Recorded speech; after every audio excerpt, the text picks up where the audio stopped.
Good morning students. Basoli painting के पहले video में हमने समझा था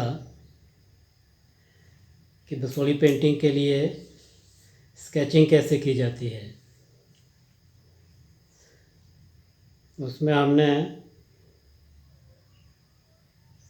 पेंसिल से एक सिंगल फिगर बनाई थी।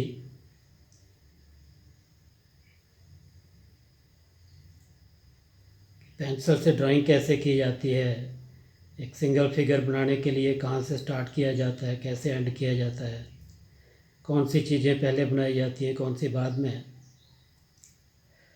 लेकिन बेटा बसोली पेंटिंग में मैक्सिमम काम ब्रश से किया जाता है। ए टू जेड स्केचिंग जो है, चाहे वो फिगर की स्केचिंग हो, बैकग्राउंड हो, पेड़ पौधे हों, फूल पत्तियाँ हों, घास पत्थर, बिल्डिंग्स, कुछ भी, कोई लैंडस्केप हो, हर चीज़ गैलरी के बने हुए इस हैंडमेड ब्रश से ही किया जाता है, ए टू जेड।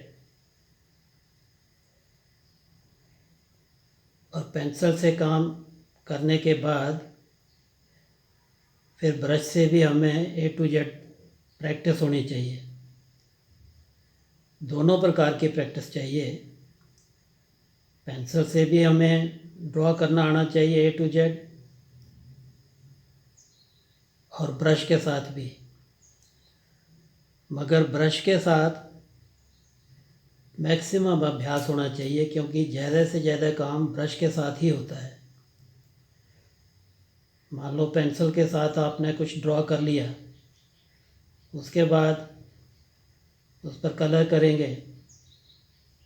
कलरिंग करने के बाद जो कुछ ड्रॉ किया हुआ है वो सब कलर के नीचे छुप जाता है, और बहुत सारी चीज़ें ड्राइंग में दिखाई भी नहीं जाती जो डायरेक्ट ब्रश से साथ ही करनी होती है। इसलिए हमें ब्रश के साथ ए टू जेड प्रैक्टिस होनी चाहिए।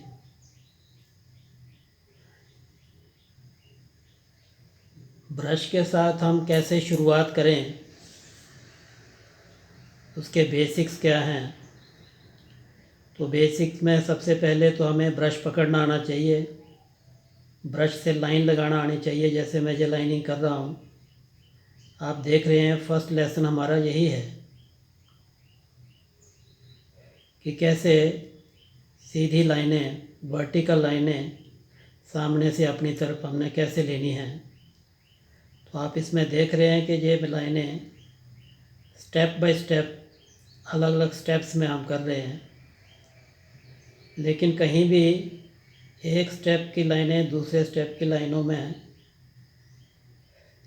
मर्ज होती जा रही हैं, लेकिन कहीं से दिखता नहीं है कि ये कितने स्टेप्स में है। जैसे 1 2 3 4 और ये 5वें स्टेप्स में आप जहाँ तक पहुँचे हैं, लेकिन हर स्टेप एक दूसरे में मर्ज होता हुआ, कहीं कोई पॉइंट नहीं हो, ना लाइन के स्टार्ट में ना एंड में।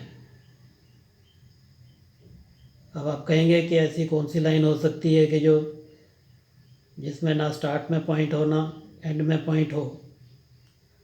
दो पॉइंट्स को मिलाने से ही तो लाइन बनती है। मगर कहने का भाव ये है कि वो पॉइंट दिखने नहीं चाहिए, पता नहीं चलना चाहिए कि लाइन स्टार्ट कहाँ हुई है और एंड कहाँ हुई है। दोनों एंड एकदम बारीक होने चाहिए।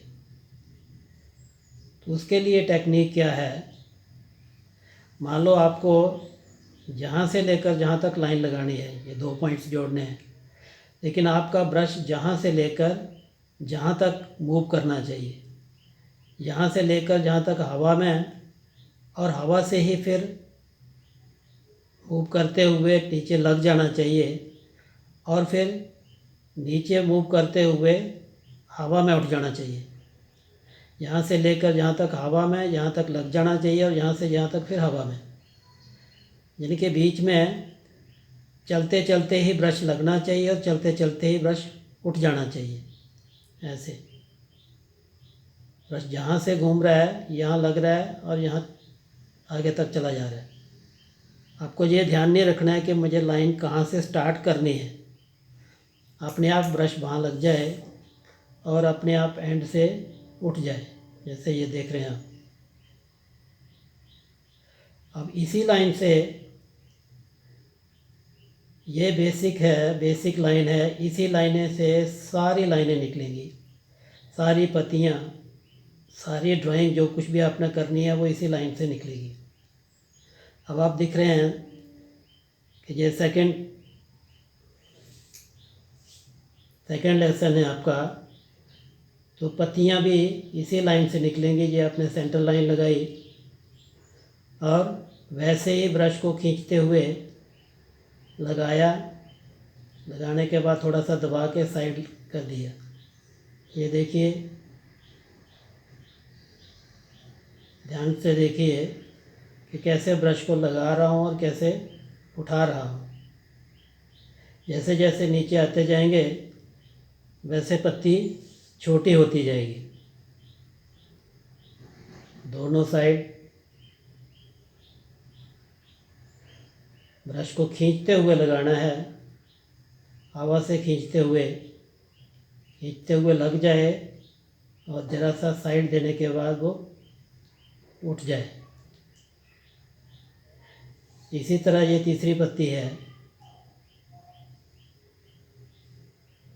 ये पत्ती के लिए, टहनी के लिए सेंटर लाइन आ गई।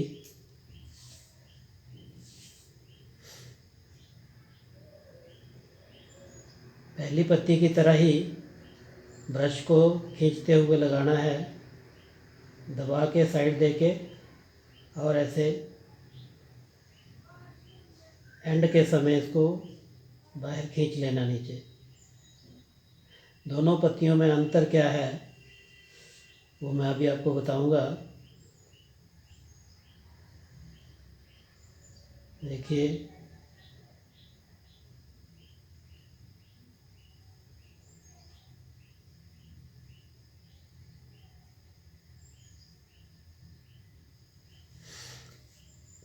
आप देख रहे हैं कि जैसे ये पत्ती लगाई है तो उसमें ब्रश को खींचते हुए लगाया है, लगाने के बाद ज़रा सा दबा के साइड दे के उसको सेंटर से उठा लिया है। ऐसे सेंटर से उठाया है। सेंटर से उठाने से क्या है कि पत्ती गोल दिख रही है। ये अब इसके लिए क्या है, जैसे ये तो सेंटर से उठाने के बाद पत्ती ऐसी दिख रही है, वो पत्ती भी ऐसे लगा रहे हैं जैसे लगा रहे हैं, लेकिन सेंटर से उठा नहीं रहे बल्कि एंड से ऐसे उठा रहे हैं, इधर से एंड ऐसे कर रहे हैं, तो उस पत्ती की शेप चेंज हो रही है। ये देखिए, टेक्निक से में थोड़ा सा हेर फेर है कि लगाना कैसे है और उठाना कैसे है। इसी तरह ये पत्ती है, चौथे नंबर की पत्ती, सेम टेक्निक। जैसे दूसरे नंबर की पत्ती बनाई है, उसमें हमने सेंटर से पूरा ब्रश लगाया है, इसलिए पत्ती मोटी होती है। लेकिन इस पत्ती को हम ब्रश की टिप से ही बना रहे हैं पूरा, क्योंकि ये ब्रश एक या दो बाल का ही पॉइंट होता है इसका। बिल्कुल एंडिंग पॉइंट से, ब्रश की एकदम नोक से हम इसको बना रहे हैं। धीरे धीरे हम सब समझते जाएंगे कि बसोली पेंटिंग में ब्रश के साथ हमें पहले किस चीज़ की प्रैक्टिस चाहिए, और इसमें बसोली पेंटिंग में सिर्फ practice practice practice and practice. Practice के बगैर ये सीख पाना मुश्किल है, इसके लिए प्रैक्टिस बहुत ज़्यादा चाहिए, क्योंकि इसमें गलती की गुंजाइश नहीं है। जैसे ये 5वें नंबर की पत्ती है, तो इसमें आप देख रहे हैं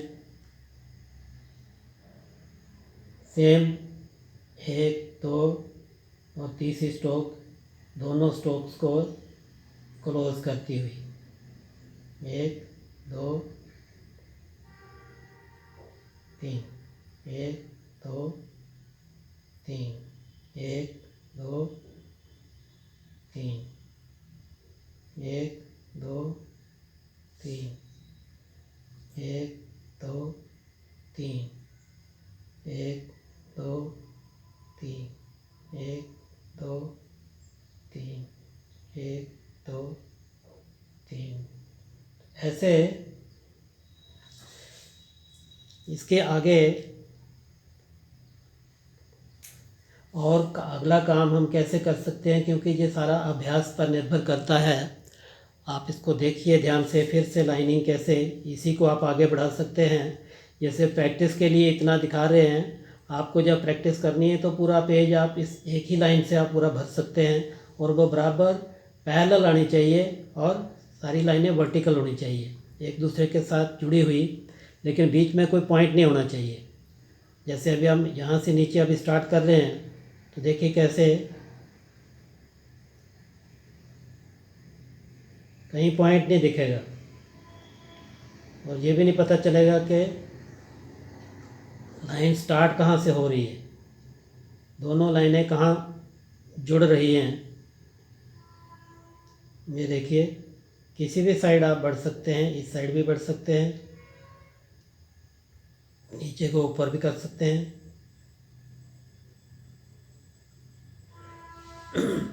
तो आज के लेसन में हम आपको सिर्फ इतना ही बता पाएंगे कि बसोली पेंटिंग के लिए बेसिक चीज़ें जो आपको बाद में जिन चीज़ों की प्रैक्टिस सबसे पहले होनी चाहिए, वो आपको बता रहे हैं। अगले वीडियो में फिर हम बताएंगे कि भाई इसके अलावा और किस किस प्रकार की पत्तियाँ, पेड़ वगैरह बनाए जाते हैं।